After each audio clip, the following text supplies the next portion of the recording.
Growing up, hindi kami lumaking mag-asawa sa isang well-off na pamilya. Kaya nung nagkaroon kami ng sarili naming family at our young age, mga 20 and 21 kami noon, pinagsikapan namin na maibigay sa mga anak namin ang buhay na hindi namin naranasan nung mga bata pa kami. Pareho kaming naging subsob sa trabaho para sa mga anak namin. Dahil yun naman ang alam natin na the only way na tinuro sa atin ng ating mga magulang. Yung need mong makatapos ng college para makahanap ka ng matinong trabaho until you retire.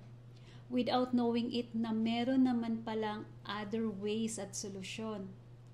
Pero taong 2009, nang nag-close yung company na pinagtatrabahoan noon ni Angelito.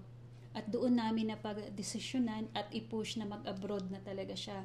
Kasi lumalaki na rin ang 3 naming mga anak at di sapat ang minimum wage earner lang. At awa ng Diyos, pinalad naman siya na mapunta dito sa Canada. Sa tulong at paggabay ng Panginoon, nalagpasan namin ang hirap at malaking sakripisyo na malayo kami sa Kanya para lang sa kinabukasan ng aming mga anak. At after 6 years, naisama na rin niya kami dito at naging landed immigrants kami noong 2015. Masaya at nagkasama-sama na kami bilang buong pamilya. Pero di namin ina-expect na lumalaki na rin ang utang namin. Nag-decide pa nga ako na mag-upgrade ng skills ko sa healthcare field dahil may nakapagsabi sa akin na yun daw ang in-demand na work dito. Kaya I took a government loan na lalong nakadagdag sa mga utang namin.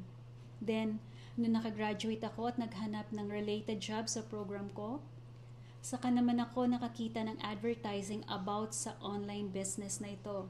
Same nitong pinapanood mo ngayon.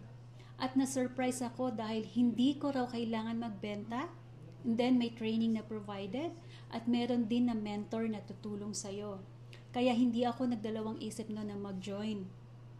Nang dahil po sa negosyong ito, na bago po nito ang takbo ng aming buhay.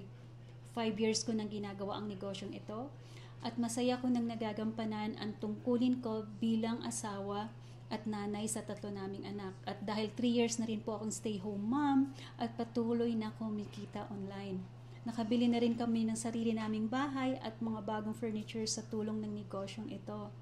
At nakapag-vacation kami buong pamilya sa Pinas after 8 years. At higit sa lahat, na-sponsor na po namin yung mama ko na mag-visit us here as her first international travel destination.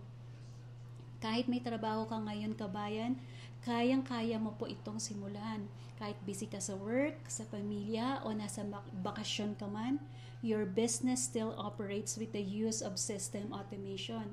At kung nagda-doubt ka if legitimate ba itong negosyong ito, yes, it is po dahil nagbabayad po kami ng taxes sa earnings namin. Malamang na pinapanood mo ang video na ito ngayon, kabayan, dahil you are looking for something to change in your life at this point. Kaya hayaan mong tulungan kita.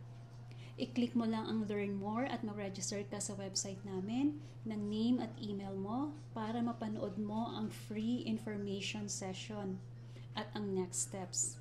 At masaya ako na makatulong din sa'yo.